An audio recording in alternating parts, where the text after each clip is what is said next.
Introduction. In the closing decades of the 8th century, Europe was a land poised on the brink of transformation.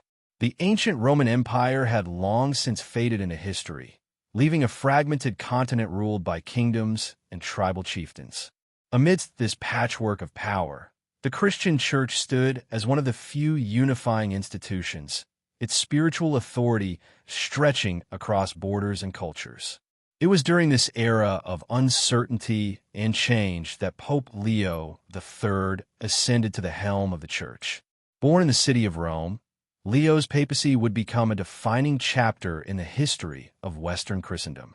His life and leadership would not only safeguard the spiritual integrity of the Church, but also reshape the political landscape of Europe. Leo's story is one of faith tested by adversity, of a delicate dance between religious conviction and political necessity, and of a vision that helped create a legacy lasting centuries. This is the story of Pope Leo III, the pope who crowned an emperor, and in doing so, altered the course of history. Chapter 1. The Rise to the Papacy. Leo's early life remains veiled in the shadows of history. Born around 750 AD in Rome, a city still echoing the grandeur of its imperial past, yet grappling with the decline of its temporal power, Leo grew up amidst a world struggling to find stability. The city was no longer the center of a vast empire, but a spiritual beacon, with the papacy serving as a guardian of faith and tradition. From a young age, Leo was drawn to the Church. He entered ecclesiastical service early, learning the sacred rites, studying the scriptures, and mastering the art of diplomacy. He served in various capacities within the Roman Church, earning a reputation for his intelligence, piety, and unyielding dedication. When Pope Adrian I died in 795, the clergy and people of Rome turned to Leo as a worthy successor. His election was not just a reflection of his personal virtues, but a strategic choice in a time fraught with peril. The Lombards, a Germanic tribe, threatened the safety of Rome, and the Byzantine Empire, once the protector of the city, was too distant and politically entangled to offer support. Leo's ascent to the papacy was therefore more than a religious appointment. It was a mantle of political responsibility. His role would require navigating the treacherous waters of Roman nobility, external threats, and the complex relationship with emerging European powers. Chapter 2. Challenges and Opposition. Leo's early years as pope were marked by turbulence.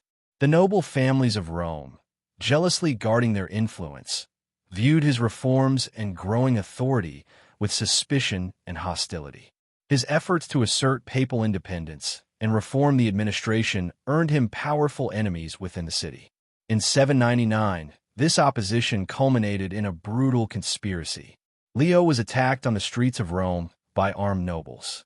The violence was severe. His eyes and tongue were threatened with mutilation, a gruesome punishment intended to silence and incapacitate him.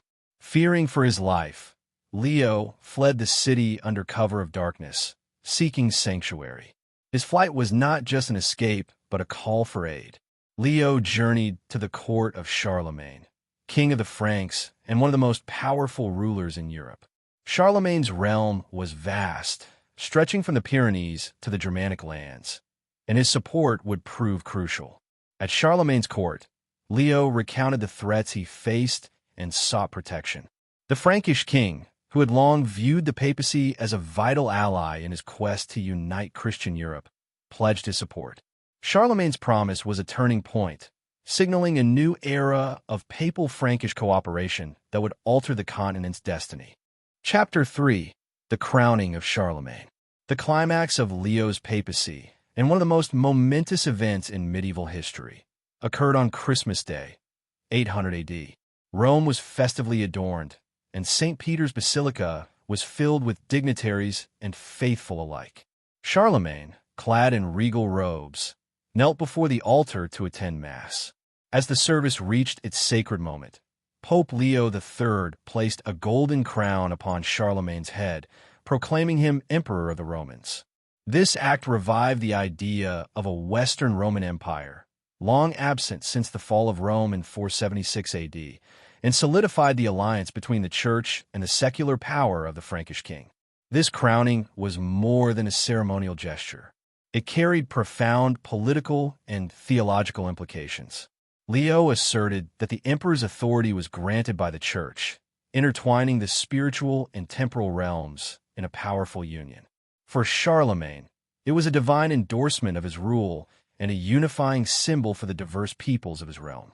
However, this event was not without controversy.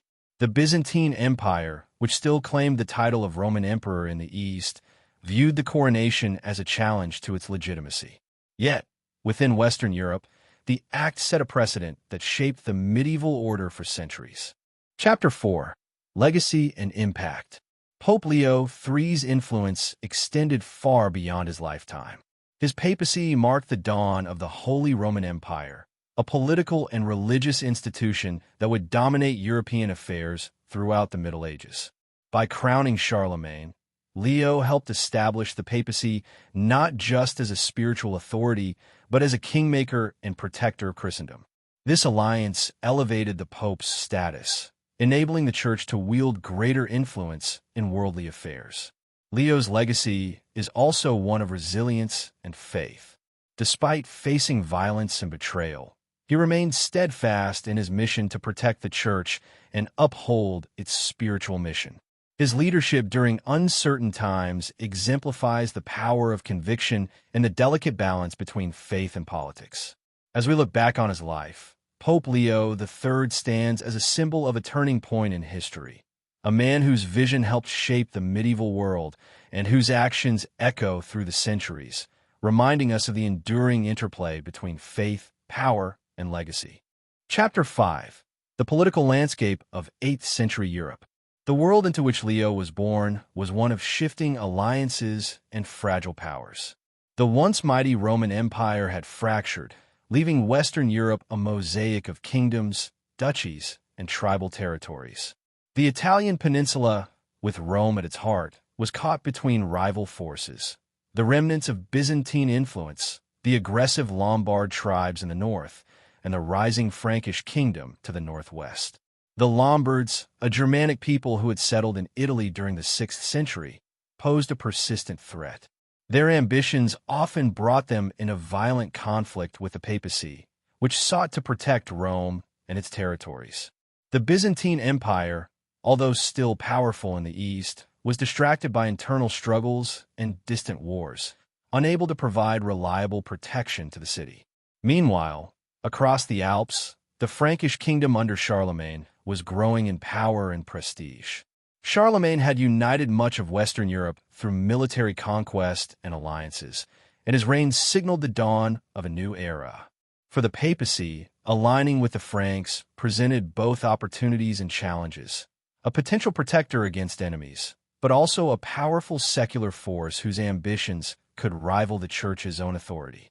Leo's papacy unfolded against this volatile backdrop, requiring him to be not only a spiritual leader, but a shrewd statesman. Understanding these political dynamics is crucial to grasping the magnitude of his achievements and the risks he faced. Chapter 6. The Role of the Papacy in Medieval Society. In the early medieval period, the Pope was more than the spiritual shepherd of Christendom. The papacy had evolved into a political institution with vast influence. The Pope was a sovereign ruler of the Papal States, a diplomat among kings and emperors, and often a mediator in disputes that shaped the fate of nations. This dual role demanded delicate balance. The Pope's spiritual authority gave him moral legitimacy, but governing lands and navigating political intrigues required diplomatic skill and courage. For Leo, this meant asserting the independence of the Church while forging alliances that would safeguard its position. The Church's power was rooted not only in faith, but also in its ability to unify diverse peoples under a common religious identity. In a fragmented Europe, the Pope was a symbol of unity and stability, a living link to the traditions of Rome and the Christian legacy. Leo's leadership demonstrated how the papacy could wield this power responsibly. His alliance with Charlemagne was not a mere political maneuver, but a visionary act that intertwined spiritual authority with secular governance. laying the groundwork for the medieval Christendom. Chapter 7. The Trials and Triumphs of Leo's Later Years. Following the historic coronation of Charlemagne, Leo III's papacy entered a new phase marked by consolidation and ongoing challenges. With the Frankish emperor's backing, Leo was able to strengthen the Church's position in Rome and beyond. However, peace was not guaranteed. Rival factions within Rome continued to resist his reforms and authority. Leo had to navigate delicate power struggles, using both diplomacy and firmness to maintain his position. Throughout his later years, Leo worked tirelessly to reform church practices, protect its lands, and promote Christian unity.